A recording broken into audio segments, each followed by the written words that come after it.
Mootichi waraana bilisummaa Oromoo zoonii Kibbaa fi Lixa keessatti waraana weerartuu Bilxiginnaa du'aa fi madoon adabuu beeksise. Guutuu gabaasa kanaa oduun booda qophii oolmaa waraana bilisummaa Oromoo keessatti qabanne isiniif dhiyaanna. Aleellaa finxaaleeyyoonni Amaaraa uummata Oromoo irratti raawwataniin uummatni Oromoo godina Horroo Guduruu fi Baha Wallaggaa dararaa argaa jiraachuu jiraattonni dubbatan. Jaalaqaafan Fayyeeraa dabalata qaba.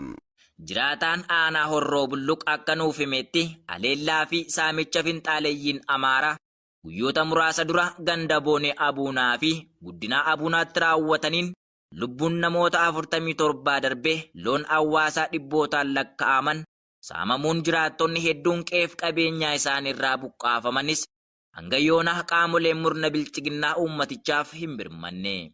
Haaluma wal fakkaatu aanaa Amuruuttis gandoota baadiyyaa 16 guutummaan guutuutti harka finxaaleeyyii kana keessa jiraatanis mootummaan naannoo Oromiyaa magaalaa Oborraa fi Agamsaa qofaatti of daangessee taa'uun alatti gandoota kana keessatti uummata tiksuuf yaalii hoomaa gochaa hin jiru jedhu jiraattonni.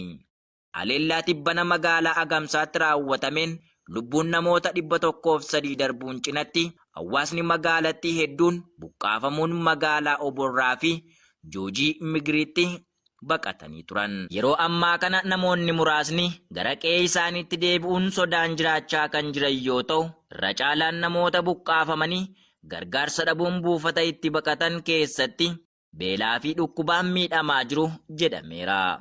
Achuma ollaa aanaa Amuruu kan taate godina Baha Wallaggaa aanaan Kiramuus rakkoo wal fakkaataa keessa jiraachuu odeeffanneerra. Akka jiraataan magaalaa Kiramuu tokko nuuf himetti gandootni baadiyyaa aanaa Kiramuu 13 fi magaalaan xixiqqoo akka Haroo harka finxaaleeyyii Amaaraa keessatti kufuun erga bulchiinsa Oromiyaa jalaa baate waggaa tokko ta'uuf adeema. Duulli qindaa'aan finxaaleeyyii Amaaraatiin baname kun jabaachuun bakkoota hedduutti hawaasa Oromoo qe'ee fi qabeenyaa isaaniirraa buqqaasuun cinatti lubbuu namoota danuu dabarsaa jiru. Magaalaa Naqamteetti baay'ee dhiyoo kan taate aanaa Guutoo Giddaa bulchiinsa magaalaa Ukkee keessatti aleellaa finxaaleeyyiin Amaaraa guyyaa 4 dura raawwataniin lubbuun namoota 32 darbeera.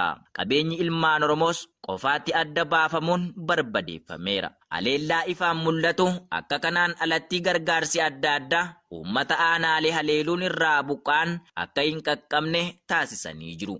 Aanaalee godina Horroo Guduruu Wallaggaa, Amuruu, Jaardagaa Jaartee, Aabbee Dongoroo, Horroo Bulluqii fi aanaa Horroo dabalatee Baha Wallaggaa aanaa Kiramuu, Galiilaa, Giddaa, Guutoo Giddaa fi Hangar Guutee erga waraana qindaa'aa faannoo fi finxaaleeyyiin isaan irratti baname as quunnamtii fi tajaajila garaagaraa irraa cituun dararaa hamtuu keessa akka jiran jiraattonni arraata biyyoolessa Oromiyaatti himaniiru.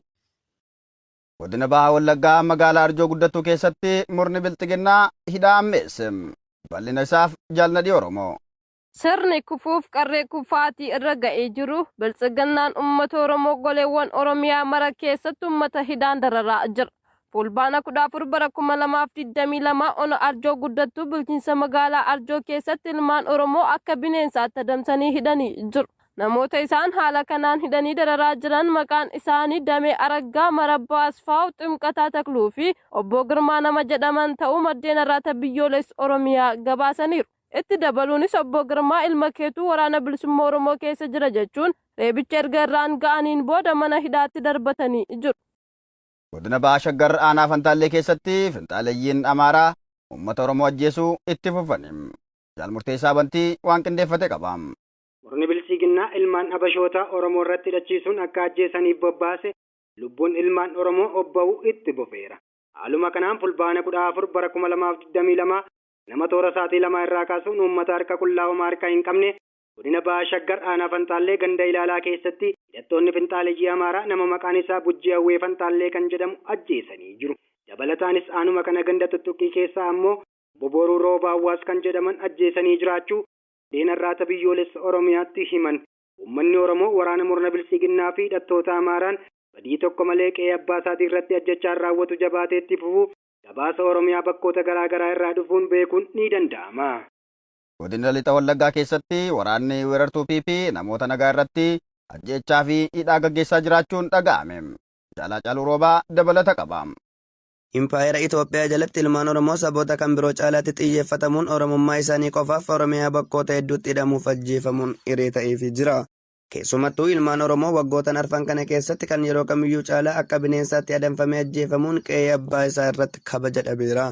Godina Lixa Wallaggaa Ona Gimbii Ganda Lalisaa Saariitii keessatti waraanni faashistii Abiyyi Ahimad kanneen ilmaan Oromoof gara laafina hin qabne dargaggoo Margaa Asfaa'uu jedhamu mana maatii isaatii fulbaana 14/2022 ganama keessaa toora sa'a tokko akka lakkoofsa impaayerettiitti ajjeesanii deemuu jiraattonni har'aati biyyoolessa Oromiyaatti himan. Dargaggoo Margaa erga ajjeesaniin booda namoota maqaan isaanii nun qaqqabin ja'a qabanii reebaa deemanii jiraachuu jiraattonni dabaluun ibsaniiru. Godina Qellem Wallaggaa Onaa Hawwaa Galaan keessatti ilma Oromoo tokko ajjeesuun hidhaan ammoo Ona Anfillootti ammaatee jiraachuu jiraattonni dubbatan. Jaalboora Addunyaa dabalata qaba.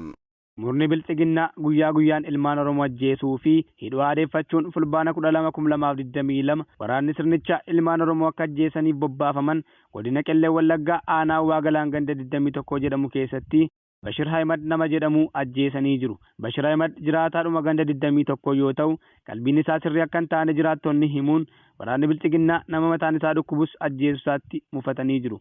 Oduu biraatiin ammoo godinuma Qellem Wallaggaa Aanaa Hawwaa Galaan ganda Tuulama Canqoo jedhamutti fulbaana 12/2022 nama maqaan isaa Asanoo Abdallaa Yuuyyaa mana jireenya isaatii qabuun ganda 21tti hidhanii dararaa jiru. Ona Anfilloo magaalaa Muggii keessatti kaleessa fulbaana 15/2022 jiraattota magaalaa Muggii maqaa ilma keessantuu waraana bilisummaa Oromoo keessa jira jechuun obbo Taarikuu Dhinsaa Dastaa Dagaa, Tigil Taarikuu fi dargaggoo Abrahaam Taarikuu jedhaman badii tokko malee qabuun waajjira poolisii Ona Anfillootti hidhanii jiraachuu jiraattonni magaalaa Muggii har'aata biyyoolessa Oromiyaatti himanii jiru. Godina Kibba Lixa Shaggaritti maatii qabsaa'otaa dararuun qabeenya isaanii jalaa barbadeessaa jiraachuun beekame. Bal'ina isaaf Jaaliraan Gameessa. Haleellaa waraanni bilisummaa Oromoo humna tiksitoota impaayerichaa irratti taasisuu jala dhaabbachuu fi dandammachuu kan dadhabe murni bilchiginnaa golee Oromiyaa bakkoota garaa garaatti sabboontotaa fi maatii qabsaa'otaa jalaa manneen akkasumas qabeenya barbadeessuu itti fufanii jiru. Haaluma kanaan fulbaana 15/2022 godina Kibba Lixa Shaggar aanaa Qarsaa Maallimaa ganda guutuu urjii jedhamu keessatti manneen maatii qabsaa'otaa 3 kan guban yoo ta'u sababni isaa ammoo ilmaan keessantu miseensa waraana bilisummaa Oromootii fi waraana bilisummaa Oromoo nyaachisuu jechuun humni badii kun gubuu jiraattonni dubbataniiru. Obbo Nagaasaa Galataa fi obboleessa isaa jalaa manaa fi qabeenya isaa guutummaatti barbadeessuun maatiin akka faca'u taasisaniiru. Gocha humnoota badii kanatti kan dallanan jiraattonni Ona Qarsaa Maallimaa nagaa waaraa argachuuf sirna kana hundeen dhabamsiisuu qabna jechuun dubbataniiru.